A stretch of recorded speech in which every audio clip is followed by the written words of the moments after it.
Urusi na Ukraine zakubaliana kusitisha mashambulizi baharini.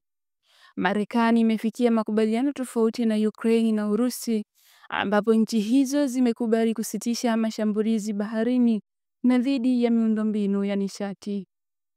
Rais Donald Trump ameahidi pia kushinikiza kuondolewa kwa baadhi ya vikwazo dhidi ya Moscow, hususan katika sekta ya kilimo na mbolea, suala ambalo limekuwa likidaiwa na Urusi kwa muda mrefu.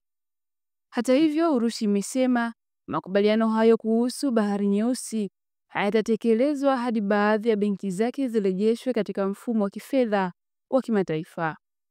Rais wa Ukraine, Volodymyr Zelensky, amesisitiza kuwa makubaliano hayo hayatakiwi kuegemea kuondolewa kwa vikwazo, akiitia kauli ya Kremlin jaribio la kujaribu kuchezea utekelezaji wa makubaliano hayo.